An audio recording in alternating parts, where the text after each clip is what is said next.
예, 오늘은 조금 설교가 약간 길어요. 그러니까 왜 이렇게 설교가 긴가? 끝날 시간 됐는데 그렇게 시간 계산하지 마시고 그냥 여유 있게 들으시기 바랍니다.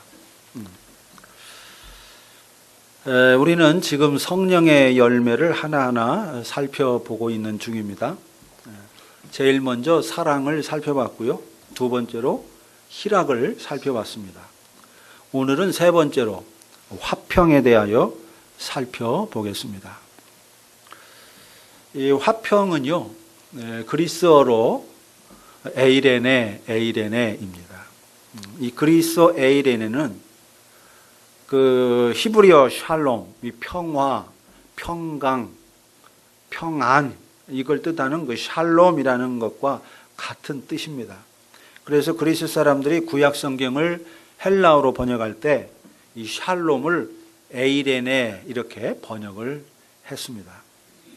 또 우리나라 성경학자들은 헬라어 에이레네를 여러 언어로 번역을 했어요. 하나로 하지 않고 어떤 데서는 화평으로, 어떤 데서는 평안으로, 어떤 데서는 평강으로, 어떤 데서는 평화로, 아주 이렇게 각각 다르게 번역을 했습니다.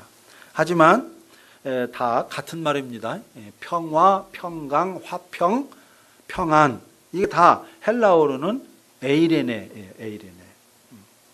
그러니까 성경을 읽을 때 뭐 화평도 나오고 평안도 나오고 평화도 나오고 평강도 나오는데요.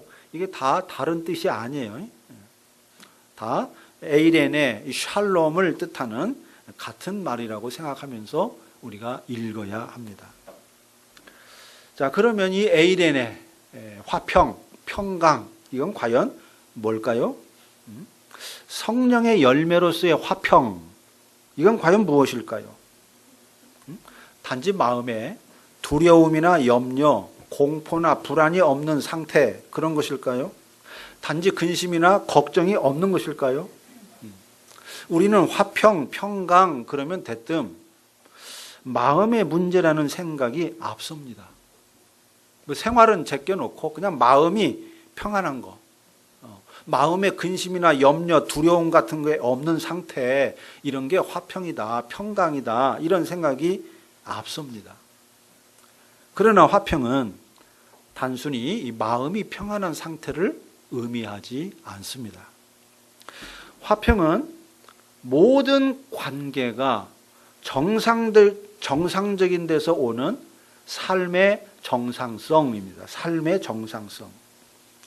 관계의 정상성에서 오는 삶의 평안함, 관계의 정상성에서 오는 삶의 온전함, 관계의 정상성에서 오는 삶의 충만함, 이런 것들이 화평입니다. 화평은 단순히 마음의 문제가 아닌 거예요. 마음을 포함하여 삶 전체의 문제를 말하는 겁니다. 그러니까 삶은 헝클어져 있는데 마음은 평안하다. 그러니까 나는 화평하다. 그건 있을 수가 없는 겁니다. 그건 화평이 아닌 거죠. 마음뿐만 아니라 삶 전체가 평안한 것, 질서 잡혀 있는 것, 이게 화평입니다. 그러니까 이 화평이라고 하는 것은 모든 관계가 정상적인 데서 오는 삶의 정상성, 삶의 온전함, 이렇게 이해하는 것이 가장 정확한 이해라고 생각이 됩니다. 하나님은 그런 면에서 온 세계를 이 화평의 세계로 창조했습니다. 모든 것이 관계 속에서 평안을 누리도록 그렇게 창조했다 하는 겁니다. 태양은 태양대로 살고, 지구는 지구대로 살고, 호랑이는 호랑이대로 살고, 꽃은 꽃대로 살고, 고래는 고래대로 살고, 사람은 사람대로 살도록 만들지 않았다, 그 말입니다. 이 모든 것이 관계 속에서 살아갈 수 있도록, 관계 속에서만 평안할 수 있도록, 화평할 수 있도록 창조한 겁니다. 여러분, 우리 몸만 해도 그렇습니다. 우리 몸은 머리끝에서 발끝까지 모든 세포와 신경 조직과 뼈와 혈관이 그물망처럼 연결되어 있습니다. 뭐 뇌, 눈, 코, 입, 손, 발, 위장, 내장, 콩팥, 심장 뭐 할 것 없이 손가락, 발가락, 머리카락까지 뭐 심지어 빛이 있어야 우리가 보잖아요. 공기가 있어야 우리가 숨쉬죠. 밥을 먹어야 삽니다. 이런 것까지도 다 연결되어 있습니다. 연결되어 있어요. 만일에 이런 연결고리 중에 하나만 떨어져 나가도, 하나만 제 역할을 못해도 어떻습니까? 우리의 몸 전체가 고통을 당합니다. 심하면 몸이 다 죽습니다. 눈이 제 역할을 못해도 온몸이 고통을 받고요. 손이 제 역할을 못해도 온몸이 고통을 받고, 간 하나가 제 역할을 못해도 온몸이 고통을 받습니다. 뭐 허리뼈 하나가 제 역할을 못해도 보통 고통스러운 게 아니죠. 머리끝에서 발끝까지 모든 신체 조직 하나하나가 그물망처럼 단절되지 않고 연결되어 있고, 제각기 자기 역할을 다 해야만 비로소 어때요? 우리 몸이 평안합니다. 건강합니다. 바로 이것이 화평인 겁니다. 화평. 우리의 삶도 마찬가지입니다. 나 하나 열심히 성실하게 산다고 해서 여러분 삶이 화평할 수는 없습니다. 내 삶이 화평하기 위해서는 하늘과 땅이 연결되어 있어야 되고요. 사람과 사람이 연결되어 있어야 되고, 사람과 동물이 연결되어 있어야 되고, 동물과 동물이 연결되어 있어야 되고, 동물과 식물이 연결되어 있어야 되고, 사람과 식물이 연결되어 있어야 되고, 태양과 지구와 달이 연결되어 있어야 되고, 산과 바다가 연결되어 있어야 되고, 바람과 꽃과 나비가 연결되어 있어야 합니다. 실로 삼라만상이 다 연결되어 있어야만 길가의 코스모스가 화평할 수 있고요. 갯벌에서 뛰어노는 망둥어가 화평할 수 있고, 우리의 삶이, 여러분의 삶이 화평할 수가 있습니다.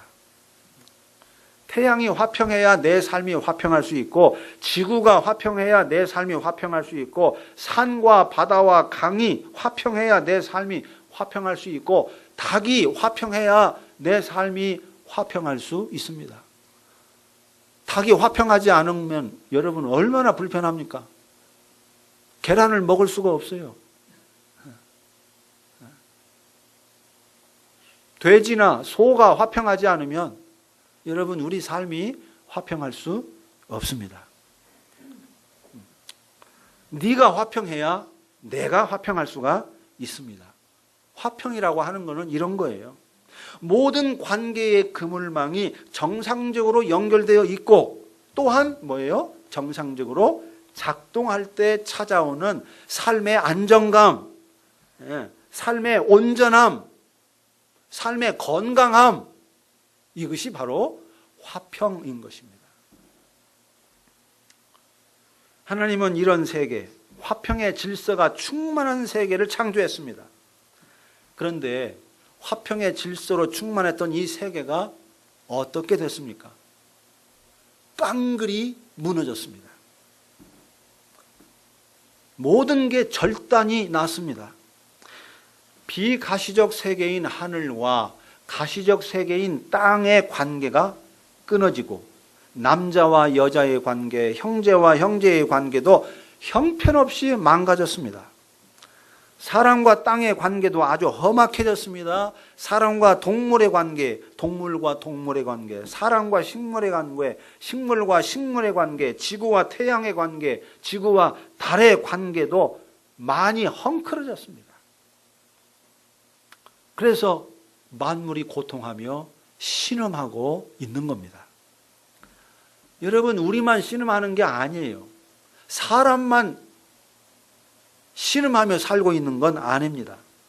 지구도 신음하고, 강도 신음하고, 공기도 신음하고, 호랑이도 신음하고, 고래도 신음하고, 특별히 이 시대에 닭들이 많이 신음하고 있습니다. 소와 돼지도 신음하고 있습니다. 나무도 길가에서 신음하고 있습니다. 꽃도 신음하죠. 콩나물도 신음합니다. 복숭아와 사과도 신음하며 살고 있습니다. 정말 무엇 하나 맘 놓고 평안하게 사는 게 없어요.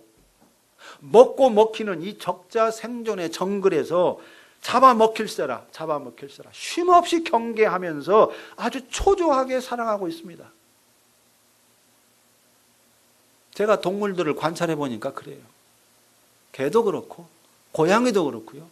모든 동물이 먹이를 먹을 때 거기에만 집중하지 않습니다.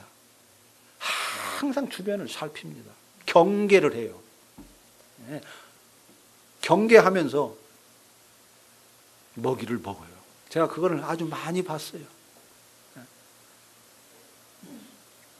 그냥 먹는 거 앞에 있다고 막 허겁지겁 먹지 않아. 사람만 허겁지겁 먹지 걔네들은 허겁지겁 안 먹습니다. 끝없이 경계해요. 모든 게 이렇게 날마다 신음하면서 두려워하면서 경계하면서 살아가고 있습니다. 성경도 그렇게 로마서에서 말하고 있습니다. 하나님도 예외가 아닙니다. 어떤 사람들은 하나님은 영이시니까, 하나님은 하나님이시니까, 이 세상 너머에 계시니까 하나님은 태평하실 거야, 그렇게 생각을 하는 사람들이 있습니다. 그리스도인 중에도 그런 생각하는 사람이 있어요. 하나님은 저 높은 곳에서 하얀 구름 위에서 하프를 켜면서 아주 유유자적하게 그렇게 지낼 거다. 전혀 그렇지 않습니다.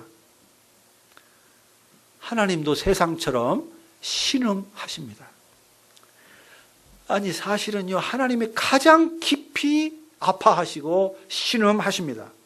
하나님은 누구보다도 세상을 사랑하시기 때문에, 또 만물의 고통을 깊이 체감하시기 때문에 만물보다도 심히 더 깊이 아파하시고 신음하시고 계십니다.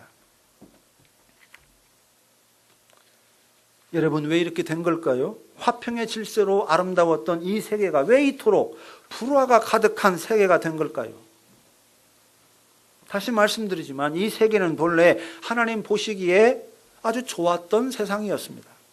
화평으로 충만한 세계였습니다. 그런데 왜 이렇게 불화가 가득한 세상이 된 걸까요? 다른 이유가 없습니다. 창조주 하나님과의 관계가 어긋났기 때문입니다. 세상을 만드신 분이 하나님이신데 세상을 만드신 그분과의 관계가 어긋나니까 세상 전체의 관계 또한 어긋나가지고, 관계가 어긋난 것 때문에 온 삼라만상이 몸살을 앓고 신음을 하면서 사는 것입니다. 사실 하나님과 아담은 사람이라는 뜻이기도 합니다. 하나님과 아담의 이 관계는요, 하나님과 사람의 관계는 모든 관계의 시작입니다. 옷으로 비유하자면 첫 단추와 같습니다. 첫 단추. 우리가 옷을 입을 때 어떻습니까? 첫 단추를 제대로 꿰야 되죠. 첫 단추를 제대로 못 끼면 다른 모든 단추도 제대로 안 끼워집니다. 옷을 입어도 태가 나질 않아요. 매무새가 살아나지 않습니다. 이상하죠? 이상해. 모든 게 다 엉망이 됩니다. 멋지고 균형 잡혔던 옷이 아주 이상하고 형편없이 돼버리죠. 세상도 그렇습니다.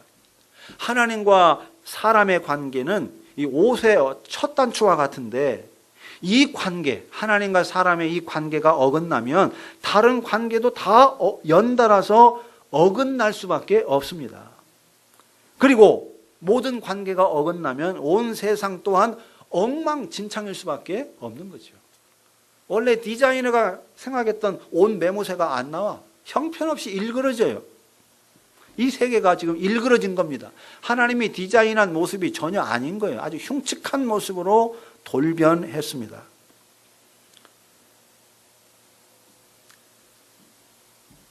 이 관계가 어긋난 것, 특별히 이 첫 단추와 같은 하나님과 사람의 관계, 이게 어긋났어요. 아담이 하나님의 말씀을 듣지 않고 뱀의 말을 들은 겁니다. 이것은 행동으로서 하나님을 거부한 것이고요. 행동으로서 하나님과의 관계에 어깃장을 놓은 것입니다. 더 이상 하나님과 관계 맺고 싶지 않습니다. 하나님과 상관없이 하나님과 등지고 하나님의 지배받지 않고 하나님과 관계없이 우리 살겠습니다. 이걸 한 거예요. 그래서 온 세상이 불화로 가득하게 된 겁니다. 하나님은 이 모든 것을 아담에게 충분히 설명했습니다. 선악을 알게 하는 나무의 열매는 먹지 말아라. 그것을 먹는 날에는 반드시 죽는다. 알아듣게 설명을 했습니다. 여기서 죽는다 이 말은 하나님과 아담의 관계가 끊어지면 어긋나면 화평의 세계가 박살난다는 뜻이거든요. 모든 관계가 어긋나서 세계의 샬롬, 이 에이레네 화평이 깨진다는 겁니다. 삶의 평강이 깨어진다는 뜻입니다. 하나님은 이것을 충분히 설명을 했어요. 그런데 아담이 거부했습니다. 하나님이 창조한 화평의 질서를 깨뜨렸습니다. 그 결과 세계의 샬롬, 에이레네가 깨어지고 삶의 평강이 깨어진 것입니다. 남자가 노동하는 것, 여자가 해산하는 것은 지극히 정상적인 현상인데 생명의 활동인데 그것이 어떻게 해요? 극심한 고통이 된 것입니다. 남자와 여자의 관계도 서로 아름다운 사랑의 관계, 연합의 관계였는데 이제는 서로 손가락질하면서 네 탓이다, 너 때문이다. 서로에게 책임을 전가하고 서로를 욕망하고 지배하는 이런 관계로 일그러지게 된 겁니다. 형제의 관계도 어떻습니까? 가인이 동생 아벨을 쳐 죽인 데서 드러나듯이 아주 폭력적으로 변해버렸습니다.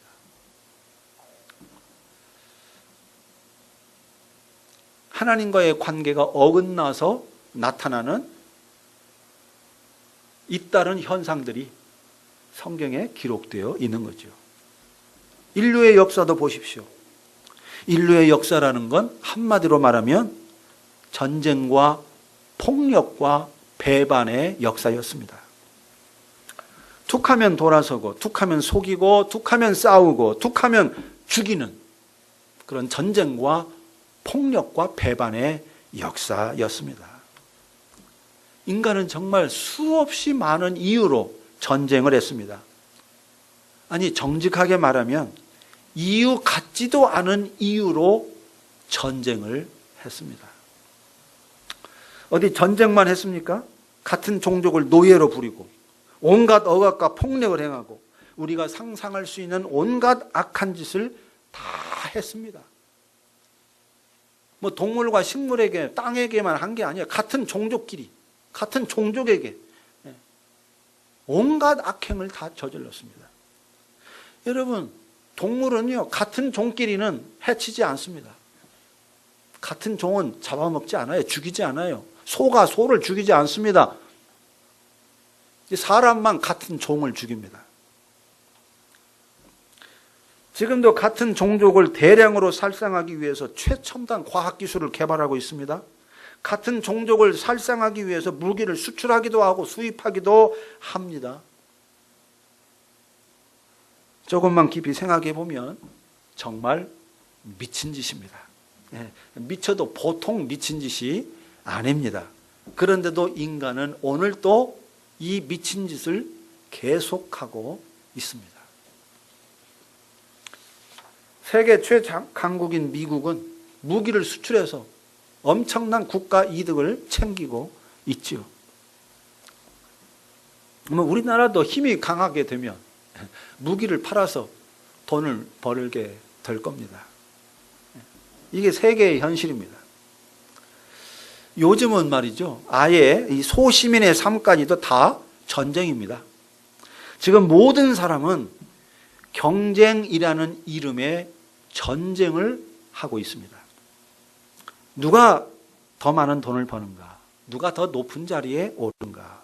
누구의 몸값이 더 비싼가? 누가 더 높은 점수를 얻는가? 누가 더 빠른가?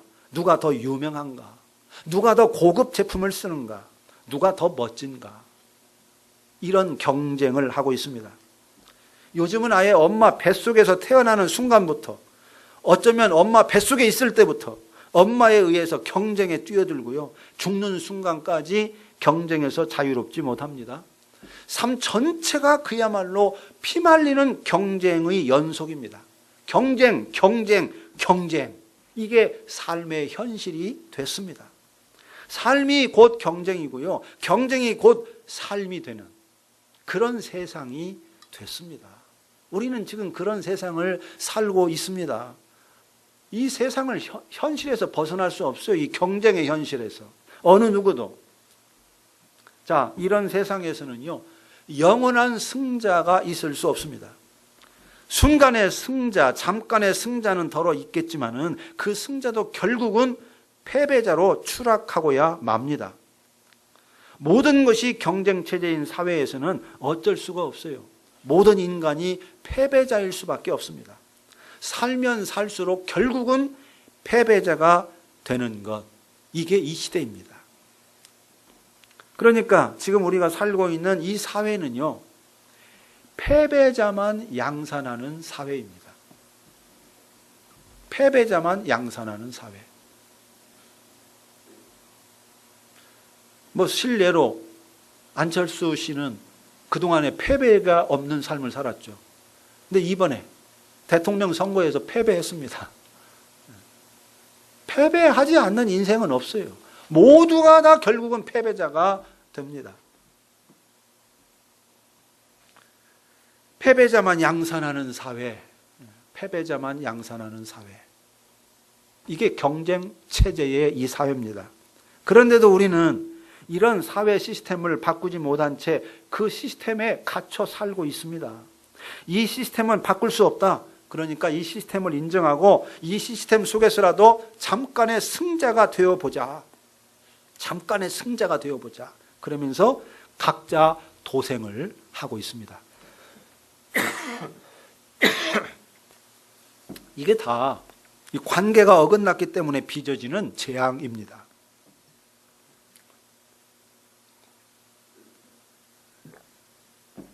특히 옷의 첫 단추와 같은 하나님과 사람의 관계가 어긋난 데서 빚어지는 재앙인 것입니다. 자, 여러분, 이 재앙을 어찌해야 할까요? 이 재앙을 어찌해야 하겠습니까? 어떻게 해야 이 재앙을 극복할 수 있겠습니까? 어떻게 해야 화평의 세계를 다시 회복할 수 있겠습니까? 다른 묘안이 없죠. 하나님과의 관계를 복원하는 길밖에 없습니다. 다른 무엇보다도 하나님과의 관계가 어긋나서 이런 세상이 된 것이기 때문에 하나님과의 관계를 정상화하는 것 외에는 달리 길이 없습니다. 물론 다른 관계도 정상화해야 합니다. 남자와 여자의 관계, 나와 너의 관계, 국가와 국가의 관계, 사람과 자연의 관계, 이런 여러 다른 관계들도 다 정상화해야 합니다. 그러나 하나님과의 관계가 정상화되지 않으면 그런 관계가 정상화될 수가 없습니다. 인간의 노력으로는 절대로 정상화가 안 됩니다. 먼저 하나님과 나의 관계가 정상화돼야, 그래야 다른 관계가 정상화될 수가 있습니다. 우주 만물의 네트워크가 정상적으로 작동할 수가 있습니다. 그래서 하나님이 그 일을 한 겁니다. 성자 예수를 이 땅에 보내서 화목제물이 되게 하시고 우리의 죄를 완전히 용서하심으로써 어떻게 하나님과 우리의 관계를 복원시킨 겁니다. 어긋났던 관계를 다시 복원시키고 뒤틀렸던 관계를 다시 정상화하신 겁니다. 그렇게 함으로써 어떻게 화평의 세계로 가는 길을 여신 거예요. 화평으로 충만한 세상, 모두가 승자가 되는 세상, 모두가 평강을 누리는 세상, 서로 사랑하고 상부상조하는 세상, 모든 것을 하나님의 선물로 생각하고 감사하면서 사는 그런 화평의 세상으로 가는 길을 활짝 열어 놓으신 겁니다. 사실 이 일은 아주 오래전부터, 좀 더 정확하게 말하면 창세 전부터 하나님의 계획 속에 있었습니다. 그래서 아담이 선악과를 먹었을 때 하나님이 여자의 후손이 뱀의 머리를 상하게 할 것이다. 이렇게 말씀을 한 것이고요. 많은 선지자들을 통해서도 거듭거듭 하나님이 다시금 관계를 회복시켜서 화평의 세계를 만든다는 이런 사실을 여러 선지자들을 통해서 말씀을 했습니다. 이사야 선지자를 통해서 말씀했어요. 자, 이사야서 54장을 한번 보십시오. 이사야 54장.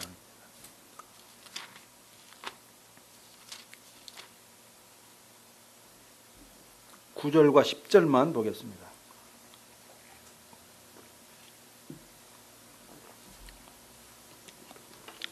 이사야 54장 9절과 10절. 이는 내게 노아의 홍수와 같도다. 내가 다시는 노아의 홍수로 땅 위에 범람하지 못하게 하리라. 맹세한 것 같이 내가 내게 노하지 아니하며 너를 책망하지 아니하기로 맹세하였노니 산들이 떠나며 언덕들은 옮겨질지라도 나의 자비는 내게서 떠나지 아니하며 나의 화평의 언약은 흔들리지 아니하리라. 너를 긍휼히 여기시는 여호와께서 말씀하셨느니라. 예, 산들이 떠나가고 언덕들이 옮겨지는 일이 벌어질지라도 나의 자비는 결코 떠나지 않는다. 화평의 언약은 결코 흔들리지 않을 거다.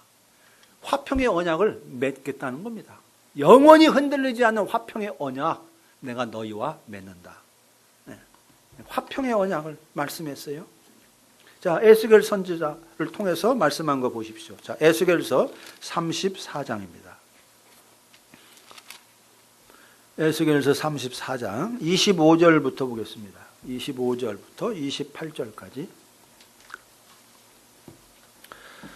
내가 또 그들과 화평의 언약을 맺고, 화평의 언약을 맺고, 그래서 화평의 언약을 맺고, 악한 짐승을 그 땅에서 그치게 하리니 그들이 빈들에 평안히 거하며, 이게 화평이에요. 평안, 화평, 이 샬롬, 샬롬. 평안히 거하며 숲을 가운데서 잘지라. 숲을 가운데서 자는 거예요. 어떤 공포가 없어요. 숲을 가운데서 자도 어느 짐승이 공격하지 않는 거예요. 완전한 평화를 말하고 있는 겁니다. 내가 그들에게 복을 내리고 내 산 사방에 복을 내리며 때를 따라 소낙비를 내리되 복된 소낙비를 내리리라. 노아의 홍수와 같은 소낙비가 아니라 복된 소낙비. 이걸 내린다는 거예요. 그리한즉 밭에 나무가 열매를 맺으며 땅이 그 수산을 내리니 그들이 그 땅에서 평안할지라. 내가 그들의 멍에에 나무를 꺾고 그들의 종으로 삼은 자의 손에서 그들을 건져낸 후에 내가 여호와인 줄을 그들이 알겠고 그들이 다시는 이방의 노략거리가 되지 아니하며 땅의 짐승들에게 잡아먹히지도 아니하고 평안히 거주하리니 놀랄 사람이 없으리라. 놀랄 사람이 없으리라. 두려움과 공포가 완전히 없어진다는 것입니다. 샬롬의 세계가 실현된다는 거죠. 37장에서도 이야기를 합니다. 내가 그들과 화평의 언약을 맺어서 영원한 언약이 되게 하겠다. 이 화평의 언약에 대해서 말씀했습니다. 이 화평의 언약은요, 완벽하게 실행이 됐습니다. 예수 그리스도께서 십자가의 피로 화평의 언약을 온전히 이루셨습니다. 그래서 누가는 예수님의 복음을 화평의 복음이라고 사도행전에서 말하고 있습니다. 바울은 예수 그리스도는 우리의 화평이시라 이렇게 말했습니다. 로마서에서는 아주 담대하게 오늘 우리가 읽은 말씀이죠. 우리 주 예수 그리스도로 말미암아 하나님과 화평을 누리자. 하나님과 화평을 누리자. 하나님이 화평의 길을 활짝 열어 놓으셨으니 믿음으로 나아가 그 화평을 누리자는 겁니다. 하나님이 맡겼던 관계의 문을 활짝 열어 놓으셨으니 마음껏 하나님과 소통하자는 것입니다. 옳습니다. 하나님과 화평을 누리는 것, 이것이 화평의 세계로 나아가는 출발입니다. 모든 화평은요, 하나님과의 화평으로부터 출발합니다. 물론 하나님과 화평한다고 해서 모든 화평이 저절로 이루어지는 것은 아닙니다. 마술처럼 뭐 짜잔하고 이루어지는 건 아니에요. 그러나 하나하나 관계가 회복되면서 화평의 길로 나아가게 되어 있습니다. 실제로 보십시오. 하나님의 사랑을 깊이 신뢰하는 자, 하나님이 온 세상보다 더 크신 분임을 진정으로 고백하는 자, 하나님 안에 세상이 있고 하나님 안에 내가 있다는 것을 깊이 믿는 자, 이 사람은요 절대로 세상이 넘어뜨리지 못합니다.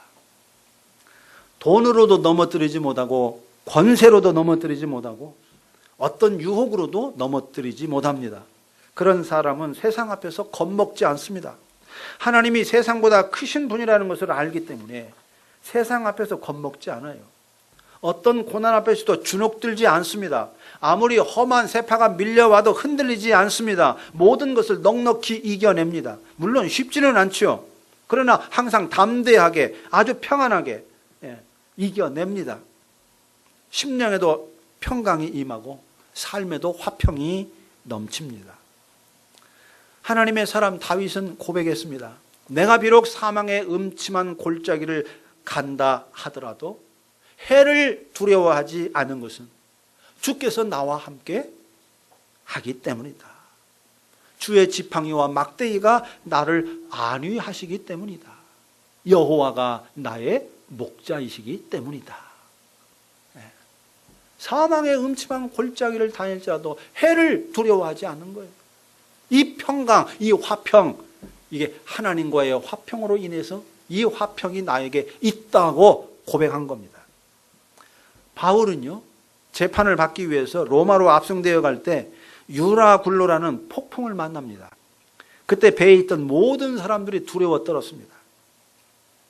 항해 경험이 많은 선원들도 어찌할 바를 몰라 허둥댔고요. 배와 화물을 소유한 이 선주도 두려워했습니다. 그러나 바울은 두려워하지 않았습니다. 그 배 안에 있는 사람들 중에 유일하게 두려워하지 않은 사람은 오직 바울이었습니다.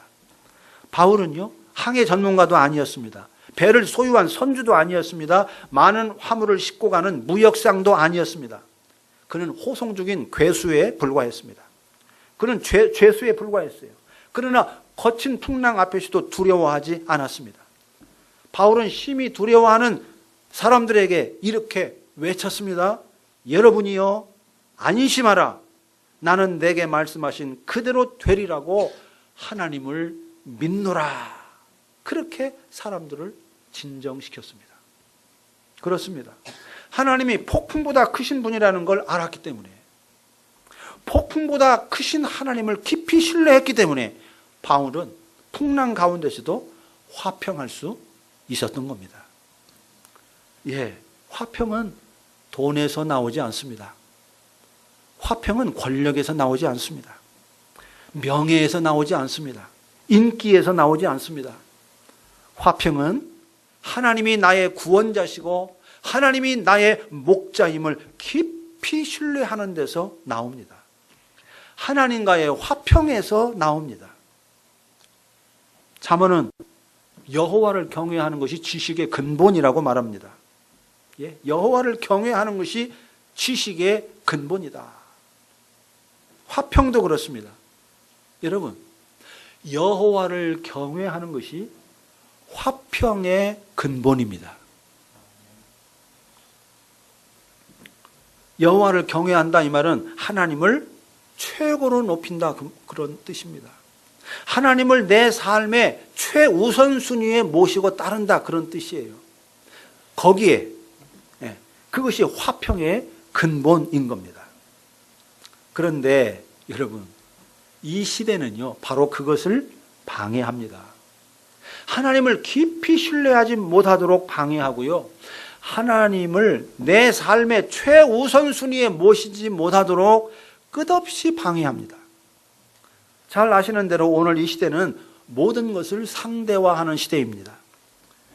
또 백화점에 가서 상품을 마음껏 선택하고 구매하듯이 종교도 자기 마음에 드는 것을 선택하고 구매하는 시대입니다.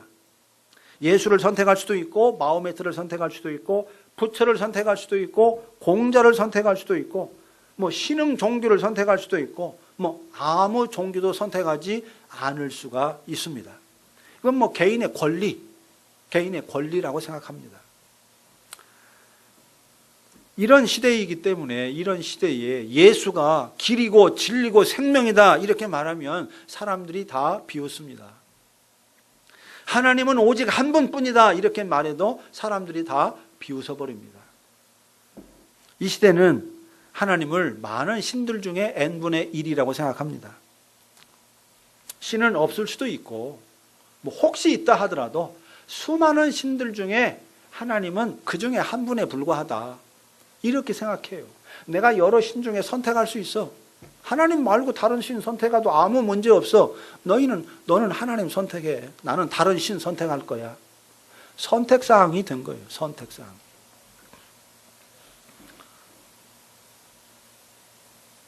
그리스도인은 어떨까요? 그리스도인도 이런 시대의 영향을 음으로 양으로 받습니다. 그래서 어떻게 됩니까? 하나님을 믿는다 하면서도 올곧게 정말 진심으로 하나님을 삶의 최우선 순위에 모시지 않습니다. 그래서 삶의 한 부분, 삶의 한 귀퉁이 여기에 적당히 모시고 적당히 대우해 가면서 삽니다. 하나님도 절대화하지 않고 당연히 예배도 절대화하지 않습니다. 예배 한번 안 드린다고 인생 망하는 것 아니니까. 몸이 찌뿌둥하거나 마음이 좀 꿀꿀하면 예배 안 드리고 그냥 건너뜁니다. 주일 예배를 고집하는 것은 율법에 매인 것이다 그렇게 생각을 합니다. 그래서 적당히 빠져줘요.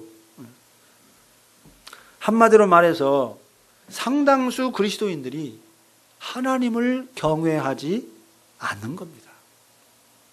하나님을 부정하지는 않지만은 하나님을 삶의 최우선순위에 확실하게 진정으로 모시지는 않습니다. 시대가 그러니까. 모든 사람이 절대를 부정하니까 어떤 절대도 없다. 그러니까 그리스도인들도 하나님을 절대적으로 경외하지는 않아요.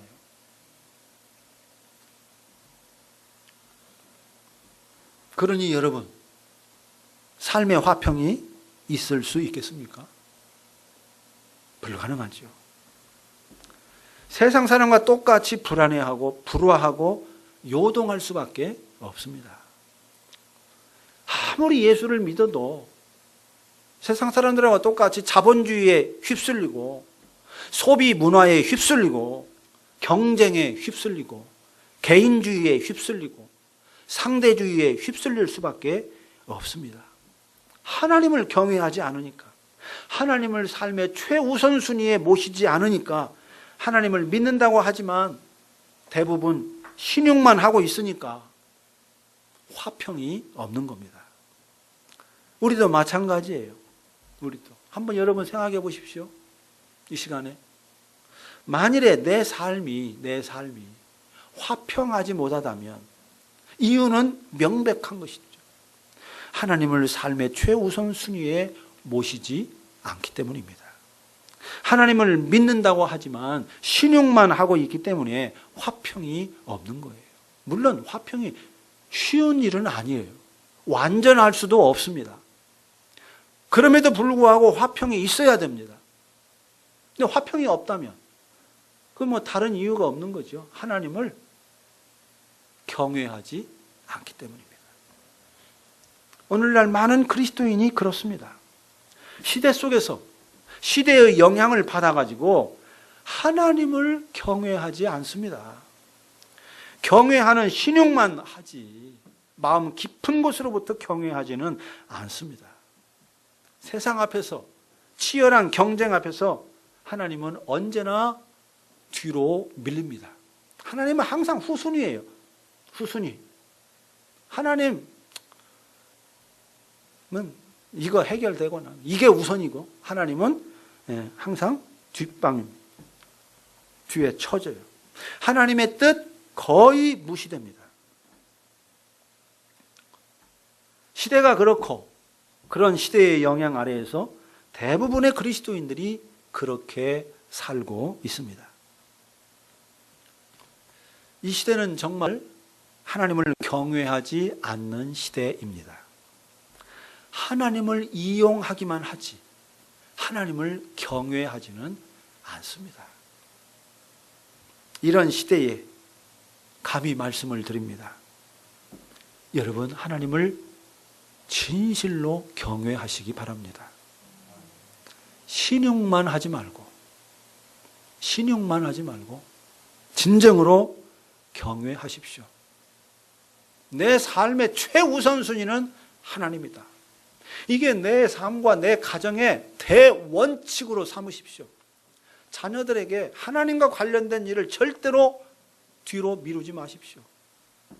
어떤 경우에도 나는 양보할 수 없다. 하나님 원칙, 제일 원칙. 이거 양보할 수 없다. 그 무엇 앞에서도 양보하지 않는다. 이거를 자녀들 앞에 보여줘야 됩니다. 후순위로 밀리면 안 돼요. 그러면 너무나도 잘 압니다. 아, 하나님이 후순위구나. 아이들이 잘 알아요. 다 꿰뚫어 봐요. 말만 하나님 하지 후순위구나. 아, 그런 거구나.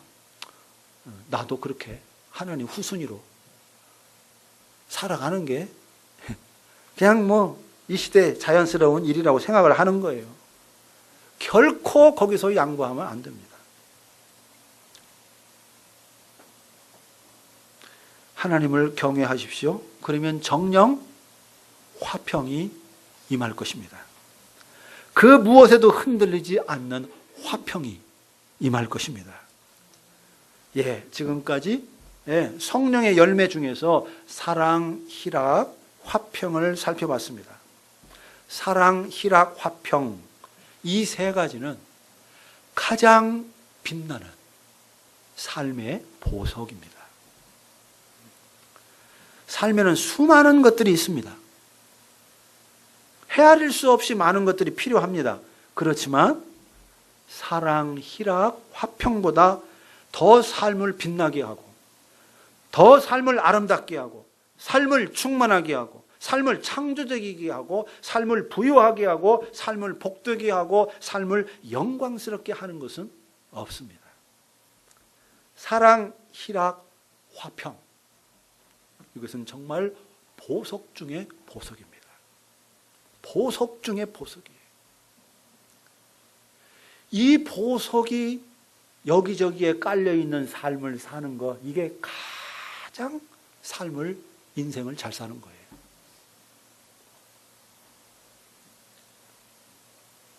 이 보석은요, 세상에 없습니다. 그래서 안 보석인 거예요. 세상에 없어요, 보석이. 이 보석은 하나님 안에 있습니다. 하나님 안에 있습니다. 예수님 안에 있습니다. 하나님을 진실로 경외하는 자에게만 이 보석이 주어집니다. 아멘이십니까? 여러분, 사랑, 희락, 화평이라는 보석으로 여러분의 삶을 멋지게 장식하시며 살아가시기를 바랍니다. 기도합시다.